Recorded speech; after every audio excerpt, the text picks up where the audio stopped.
Are we rolling? Okay. Welcome to another episode of Seriously. Today's topic for discussion is going to be the number one cause of problems in the black community and all other communities in America. The number one cause of all problems in all of these communities is blatant and clear. It's stupidity. Now, I'm certain you're probably wondering what makes stupidity so dangerous in the hood. And see, that's why I have to explain it to you. It seems stupidity seems to run rampant.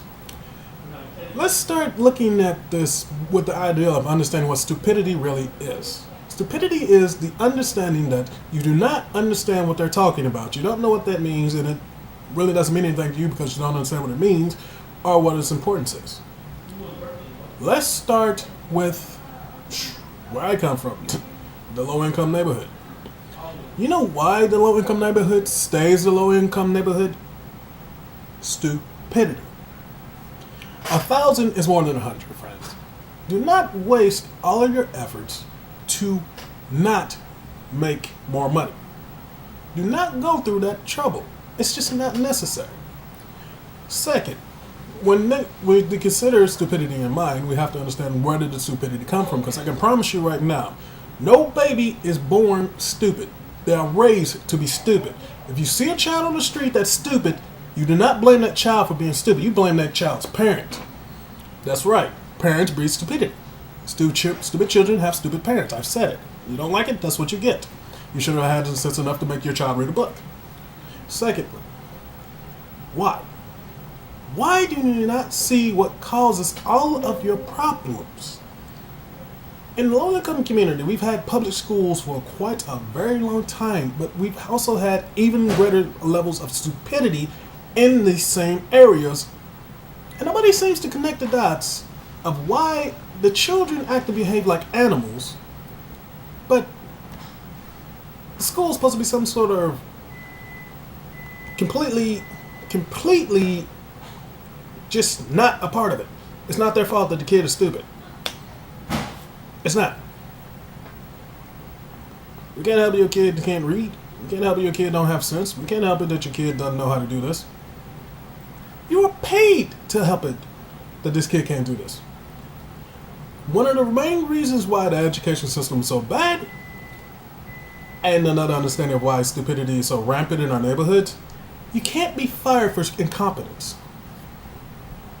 Think about it. Can a school board, if it does something absurd, irresponsible, horribly wrong, and tragic, and totally destroys our way of life, nobody's going to get fired for that. That seems to be what's been going on for the last, since before I was born, I can promise you that. And yet, nobody wants to look at it. Nobody wants to see, hold on a second, what the heck is this? Why is this not working? You have people who get to decide for your children what's right and what's wrong. Strangers, complete strangers, who if they make a bad decision, can't be fired, can't be held accountable, can't be anything. They could just make up a decision that has nothing to do with them and get away with it. They want your child not to make it. Make a decision that says the kid can't make it, and it won't be fired for that.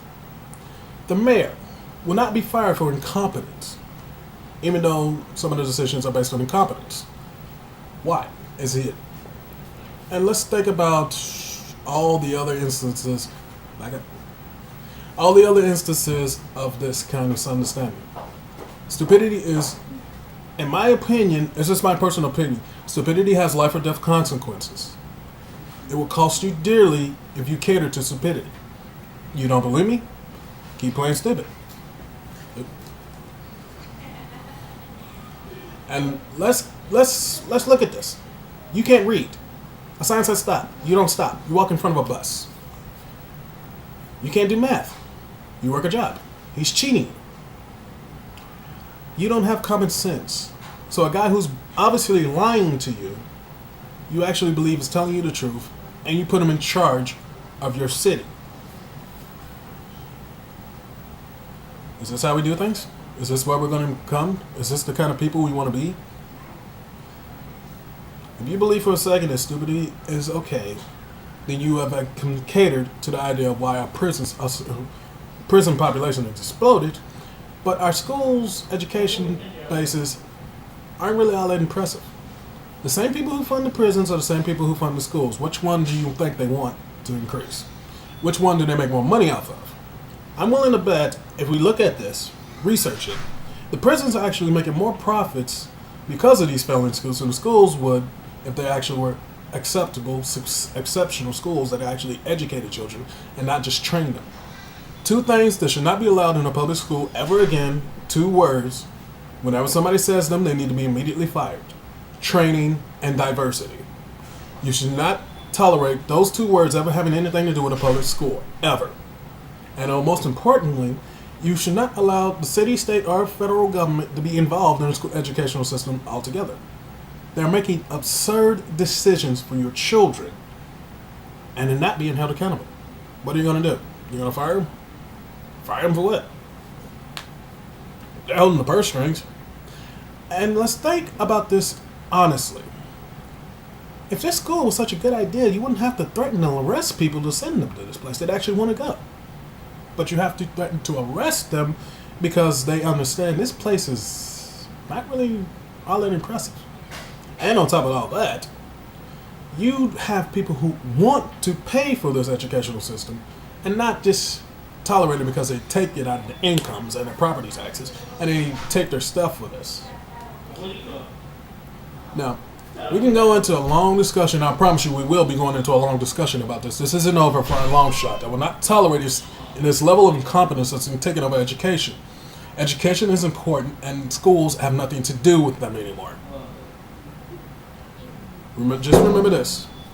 When you're in a city council meeting or you're talking to the mayor, I want you to ask the mayor, the city council, anybody associated with the educational system and the prison system and anything.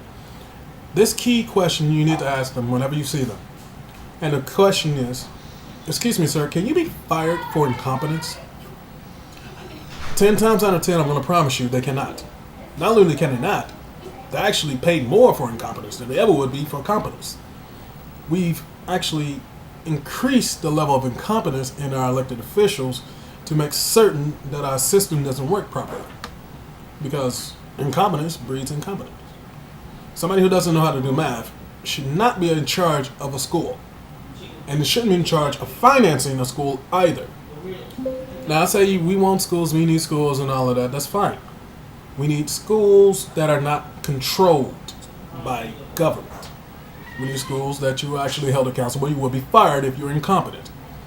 And if we're not going to get those, you're going to have to keep burying your family members. People you love are going to keep being taken from you because the people they are facing have nothing to lose. They've been trained to behave and act like animals.